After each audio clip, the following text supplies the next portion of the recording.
As a home buyer starts their search for a home, it can get confusing what all they have to pay for and what they don't. Today on HomeWise, we're going to talk about who pays the realtors. Joining me now, mortgage expert Tyler Osby, and obviously we're coming at this from a mortgage standpoint, so we are not actual realtors giving advice here, but we know the money part of it, right? Yeah. And a lot of times buyers don't really know how all of that works. Right. So what explanations do you give if you have home buyers who are wondering, well, I want to use a realtor, but I don't want to pay for it, or how much Right. do they cost? I'm sure you get that type of question. All the time. And it's gotten, more frequently happening because of some of the things that have changed in the last year with how realtors get compensated. So I think it's important that it's recognized that it's not consistently the same thing, right?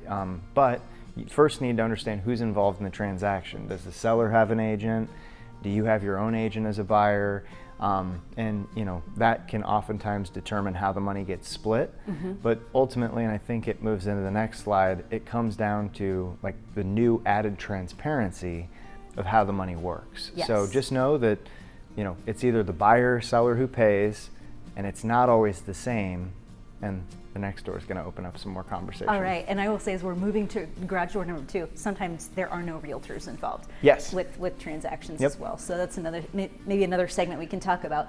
So let's talk more about the transparency, because that has become a bigger issue for about the last year or so. Yeah. So sellers have always had an agreement that they sign with listing agents have always had a signed agreement with sellers that say, hey, this is how the money is going to work, this is what I'm listing your home for, and there's a specific time frame in which that contract's in place. Well, a similar process has now started taking place with buyer's agents, where they actually present an exclusive buyer's agency agreement to that client, and it says, hey, listen, this is what I'm going to do for you, this is for how long you're signing up to work with me, and this is how I get paid. Yeah. And the beauty of that is there's total transparency. You actually know what that agent's going to be paid. You're going to get a chance to see them work really hard to earn that money.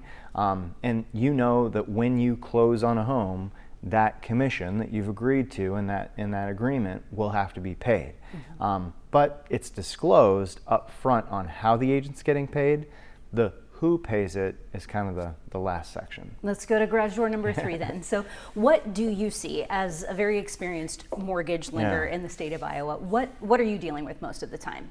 Depends on the transaction, but I would say since this shifted, there's only been a couple instances where the seller has not paid the realtor's commission. Usually they do. For right now, until it changes, it's been extremely common that sellers will pay that commission.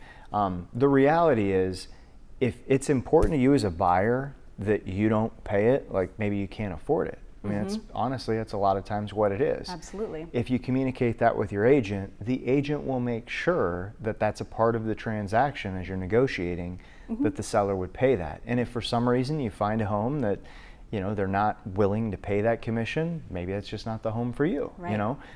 Much like if you needed them to mitigate for radon and they wouldn't agree to that, you'd walk away from that transaction as well.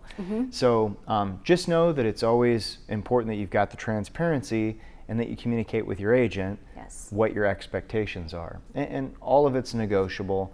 Just know, to finish, where you have to be firm and where you can be flexible, and communicate that with your agent. Because if you've hired an agent exclusively to work for you, they're working for you. Like you have the ability to be super honest with them, and they should be able to take that information and act in your best interest. And be super honest back. All Yes. right. Tyler, Yes. thank you. If you would like to share what you've learned here today or check out some of our other HomeWise topics, go to who13.com.